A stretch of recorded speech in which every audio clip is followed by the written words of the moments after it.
ఓం వసుదేవసుతం దేవం కంసచాణూరమర్దనం దేవకీ పరమానందం కృష్ణం వందే జగద్గురుం. ఓం శ్రీ రాధాకృష్ణాభ్యాం నమ. కృష్ణం వందే జగద్గురుం, అర్జునం వందే జగదేక వీరం. మనకి ఆ గురుగ్రహం అందరూ కూడా ఏమని చెప్తారంటే, గురుగ్రహం కనుక నీకు బాగున్నట్లయితే నీవు సంచుల కొద్దీ డబ్బులు వస్తాయి, లేకపోతే క్వింటాళ్ళ కొద్దీ బంగారం వస్తుందని చెబుతూ ఉంటారు. మీరు కూడా ఆనందంగా వింటూ ఉంటారు.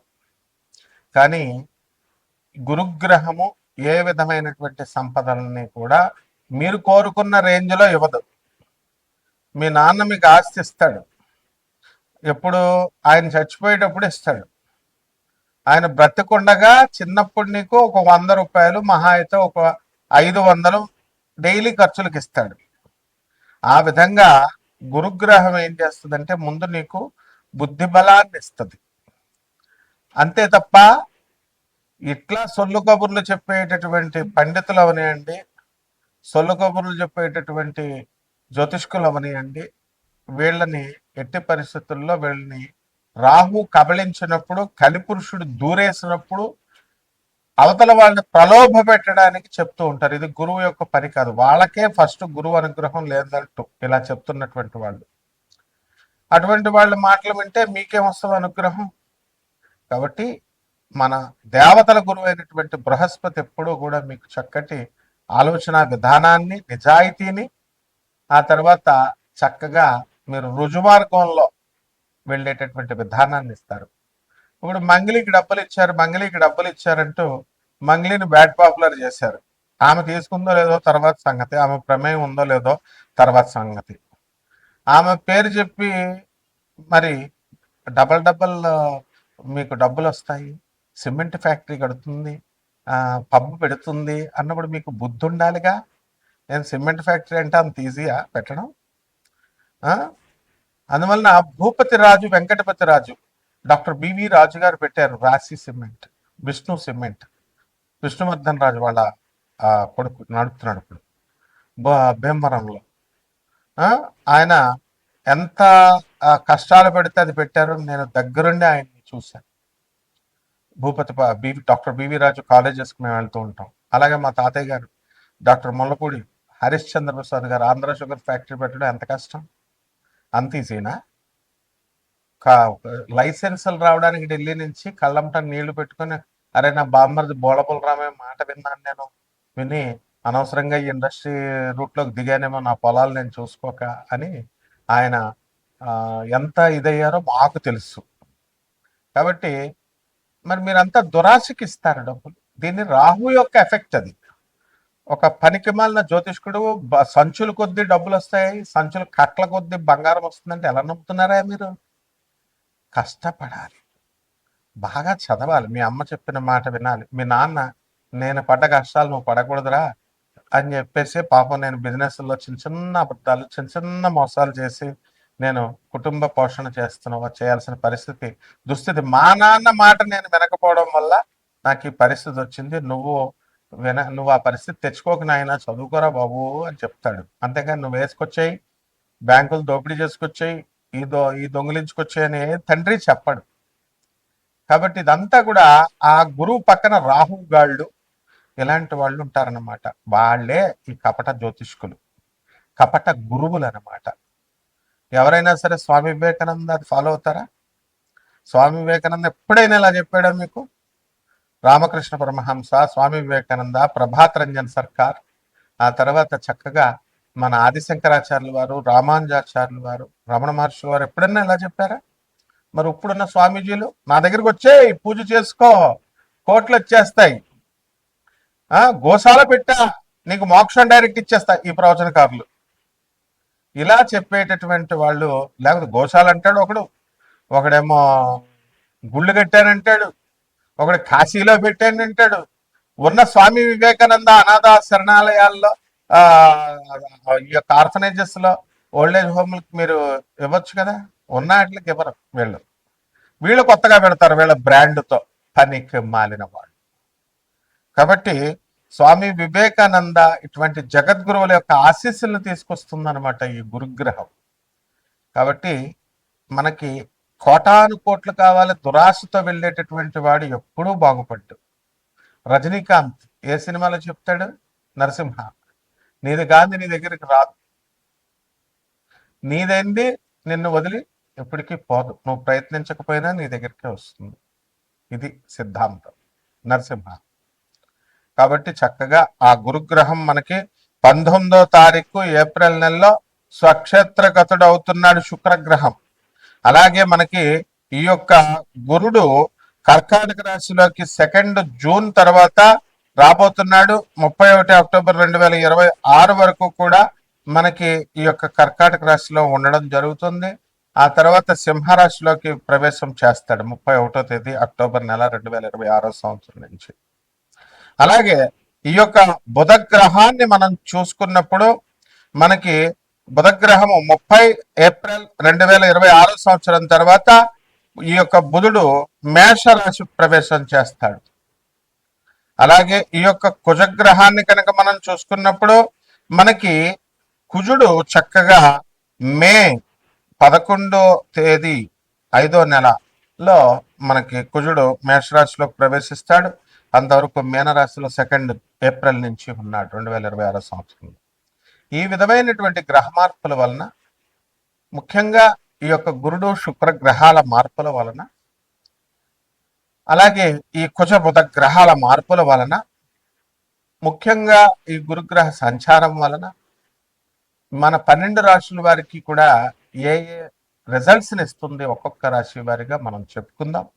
ఇవన్నీ కూడా గోచార రీత్యా మనం చెప్పేటటువంటి ఫలితాలు కోటాను కోట్ల మందికి. మరి విడివిడిగా మీరు తెలుసుకోవాలనుకుంటే మీ వ్యక్తిగత జాతకాలు చూసినప్పుడు మాత్రమే తెలుస్తుంది. కాబట్టి ఎవరైతే సీరియస్గా ఉన్నటువంటి వాళ్ళు, సీరియస్గా డెవలప్ అవ్వాలనుకునేటటువంటి వాళ్ళు, అంతేగాని గ్రీడీగా కాదు. మంగ్లీ దగ్గరికి వెళ్ళి 5 లక్షలు వేసాం 10 లక్షలు అయిపోతాయి, 5 కోట్లు పెట్టాం, కోటి రూపాయలు పెట్టాం, తర్వాత బ్లేమ్ చేసుకుంటే ఒక్క రూపాయి కూడా రాదు వాళ్ళందరికి కూడా. నేను చెప్తున్నాను ఆ నవగ్రహాల సంచారం తెలిసిన వ్యక్తిగా. ఇప్పుడు కేసులు పెట్టారు, ఇవన్నీ చేసుకుంటున్నారు కదా, వాళ్ళు చూడండి ఆ కేసులో ఒక్క బాధితుడికి కూడా ఒక్క రూపాయి కూడా రాదు. విజయ్ మాల్వియా కొన్ని వేల కోట్లు ఎత్తుకుపోయాడు, వచ్చినాయా? సుబ్రహ్మరెడ్డి గారు వే ఆఫ్ జరిగింది, కొన్ని కోట్లు అప్పు అయిపోతే చక్కగా తీసి అవతల పడేశారు. ప్రభుత్వ విధానాలు అలా ఉంటాయి, బ్యాంకు విధానాలు. అదే పేదవాడికి చేస్తే ఇండ్ల మీదకి వస్తారు, పడతారు. సో లీగల్ సెల్స్ ఉంటాయి.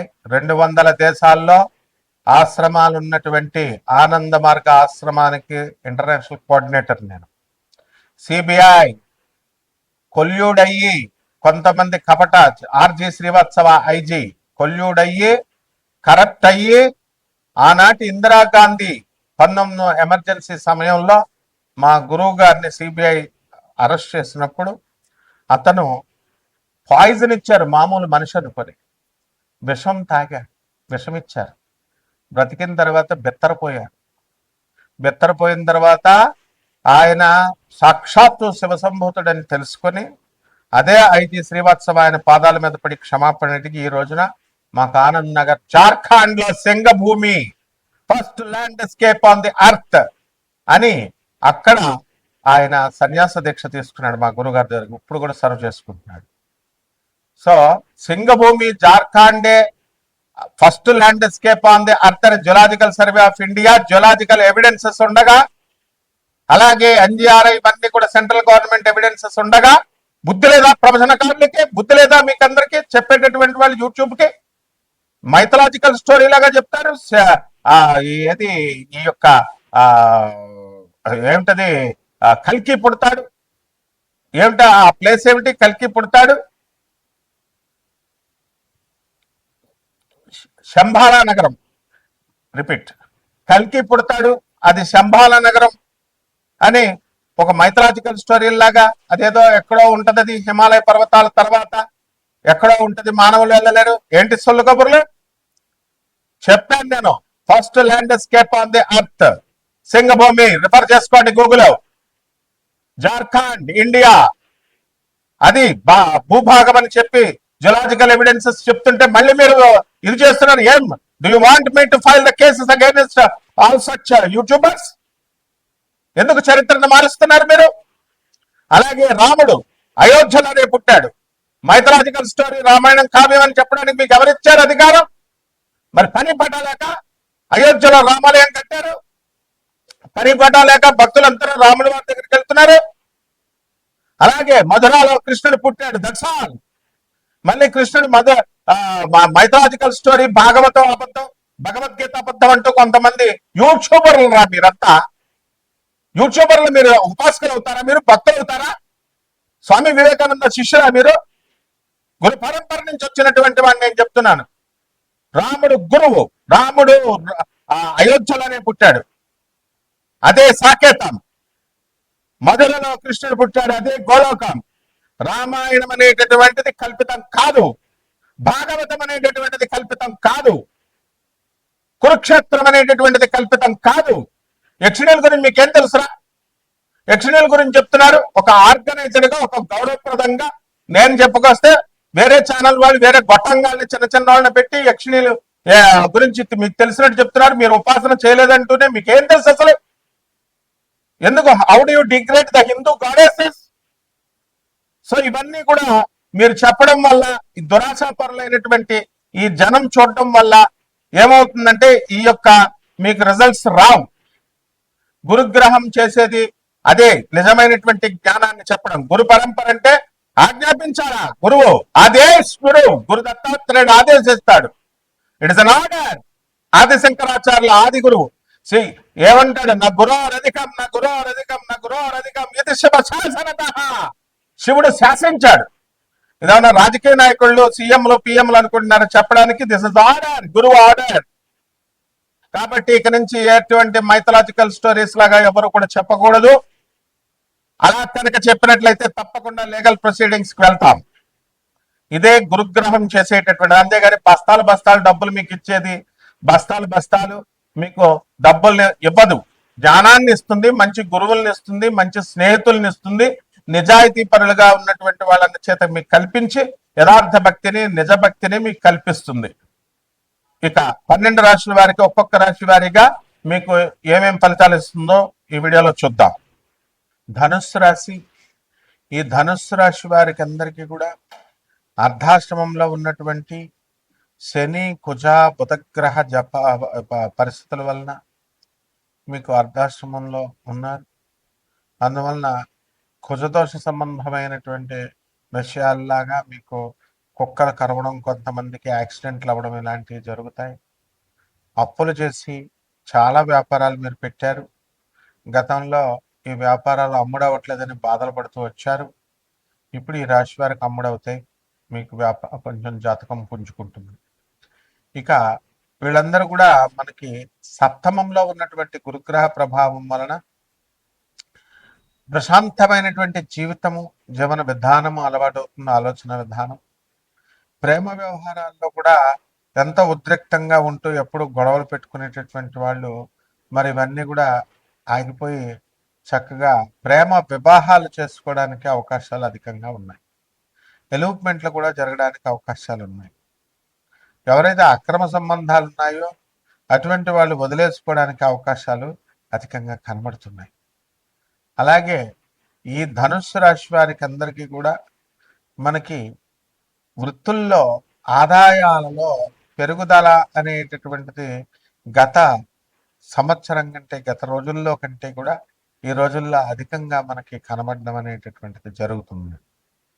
అలాగే ఈ రాశి వారి యొక్క పిల్లలు ఉచ్చ స్థానంలోకి, మంచి ఆలోచనలతోకి, మంచి ఆరోగ్యపు అలవాట్లతోటి వీళ్ళంతా కూడా ఎదగడానికి అవకాశాలు ఉన్నాయి. అలాగే ఈ యొక్క కాంట్రాక్టర్లు ఎవరైతే ఉన్నారో అటువంటి వాళ్ళంతా కూడా బిల్స్ అన్నీ కూడా ఇంకా మాకు శాంక్షన్ చేయలేదండి గవర్నమెంట్ ఆఫీసర్లు అనుకునేటటువంటి వాళ్ళకి శాంక్షన్లు అయిపోవడానికి అవకాశాలు ఉన్నాయి. అలాగే ఈ ధనుస్సు రాశి వారి తల్లిదండ్రులని, మరి వీళ్ళందరూ కూడా ఓల్డేజ్ హోముల్లో తల్లిదండ్రులని హాస్టల్స్లో పెట్టడానికి అవకాశాలు అధికంగా కనబడుతున్నాయి. కాబట్టి ఇలా చేయకండి. కాబట్టి తల్లిదండ్రుల వార్ధక్యంలో కనుక మీకు అడ్డొస్తున్నారనేటటువంటి ఉద్దేశంతో ఓల్డేజ్ హోముల్లోనూ అక్కడ పెట్టడం వల్ల పితృశాపాలై మీరు ఎన్ని లక్షల రూపాయల కపట జ్యోతిష్కుల, కపట మంత్రగాళ్ళ, కపట జాతకాలకు ఇచ్చి రెండాలు పెట్టిన, శ్రద్ధ కర్మలు చేసిన, పిండ కార్యక్రమాలు చేసిన పితృదోషాలు అనేటటువంటి గోకర్ణంలో కాదు కదా, మీరు ఎక్కడ చేసినా కూడా ఆ దోషాలు పోవు. కాబట్టి హాయిగా మీ తల్లిదండ్రులను మంచిగా చూసుకోండి. వాళ్ళని దగ్గర పెట్టుకొని కష్టమైనా సరే, కష్టమేమిట్రా కష్టం, మేము చిన్నప్పటి నుంచి మిమ్మల్ని పెంచినప్పుడు కష్టపడలేదా వాళ్ళు? ఆ మాత్రం మీరు భరించలేరా? కాబట్టి జాగ్రత్తగా చేసుకోండి. ఈ రకంగా రైతులు కూడా మంచి వృద్ధిలోకి వస్తారు, సోదరులు కూడా మంచి వృద్ధిలోకి వస్తారు. మీరు ఎంతో కష్టపడి సోదరులను పైకి తీసుకొస్తారు, వాళ్ళు కూడా మీకు సహకారం చేయడం అనేటటువంటిది జరుగుతుంది. దాయాదులు, అన్నదమ్ములు అందరూ కలిసి చక్కగా యునైట్గా వెళ్ళడం అనేటటువంటిది జరుగుతుంది. భారతదేశ దాయాదులు ఎవరంటే పాకిస్తాన్ వారు. మరి వాళ్ళతోనే మనం దాయాదులు అని చెప్పి, పాకిస్తాన్ దాయాదుల దేశం అని చెప్పి మనం ఎంతో కరుణ చూపించి ఉన్నాం. మరి మామూలు చిన్న చిన్న ల్యాండ్, చిన్న చిన్న డిస్ప్యూట్స్, చిన్న చిన్న ఆస్తుల కోసం మీ దాయాదులతో మీరు కొట్లాటలు పడాల్సినటువంటి అవసరం లేదు. ఇవన్నీ కూడా ఆ అవసరాలు గతంలో అయిపోయినాయి. ఇక నుంచి పరిస్థితులు మెరుగుపడతాయి, మీ యొక్క బంధుత్వాలు బలపడతాయి. అండ్ ఎవరైతే ప్రేమ వ్యవహారాలు, ఈ యొక్క లపాకీల కోసం డబ్బులు బాగా ఖర్చు పెట్టి పాడు చేసుకున్నారో, వాళ్ళకి బుద్ధి వచ్చి వ్యాపారాల్లో లాస్ అయినటువంటి వాళ్ళు ఇప్పుడు చక్కగా బుద్ధిగా బిజినెస్లు అనేటటువంటివి చేసుకుంటారు. ఇది చాలా మంచి పరిణామం. ఇదే గురుగ్రహం ఇచ్చేది. అంతేగాని కట్ల కట్ల సంచులు, డబ్బులు ఇవన్నీ ఇవ్వరు. మీకు డబ్బులు కట్ల కట్టలు ఇస్తున్నారు, కట్ల కట్టల బంగారం ఇస్తున్నారంటే దాన ధర్మాలు చేయాలి. కట్ల కట్టలు దాచుకుని బీరువాలో దాచుకుని లపాకీలకి వీళ్ళకి ఇస్తే నెక్స్ట్ జన్మలో కుక్క జన్మ, నక్క జన్మ తప్పదన్నమాట. ఇది ఏ చాగంటి కోటేశ్వరరావు గారు చెప్పరు. ఎందుకనంటే సౌమ్యంగా, మెత్తగా, చక్కగా చెప్తారు ప్రవచనకారులు, స్వామీజీలు. వ్యూస్ రావాలి కదా, వినాలి కదా. మా గురుగారు ఎంత బాగా చెప్పారు. ఒరిజినల్గా ఉన్నది ఖరాఖండిగా మనం మాత్రమే చెప్తాం. వినకపోతే కుక్క జన్మ, పిల్లి జన్మ, నక్క జన్మ రావడం తథ్యం. యముడు తోలు తీసేస్తూ ఉంటాడు. గరుడు పురాణం రెఫరెన్స్. కాబట్టి పరిహారాలు ఏంటంటే, ఈ యొక్క ధనుస్సు రాశి వారికి మనకి కుజ జపం చేసుకోండి, కుజ స్తోత్రాలు చదవండి. కుజుడికి కిలోంపావు కందుల్ని, ఎరుపు రంగు ఉన్నటువంటి వస్త్రాలనిచ్చి పేద బ్రాహ్మణులకి దానం చేసుకోండి. అలాగే బుధ జపం చేయండి, బుధ స్తోత్రాలు చదవండి. బుధుడికి కిలోంపావు పెసల్ని, ఆకుపచ్చ రంగు ఉన్నటువంటి వస్త్రాలనిచ్చి పేద బ్రాహ్మణులకి మీరు దానం చేసుకోవాలి. అలాగే చక్కగా రావి చెట్టు చుట్టూ ప్రదక్షిణాలు చేసుకోండి, రావి చెట్టుకు నీళ్లు వేసుకోండి. బ్రహ్మాండమైన శుభమస్తు.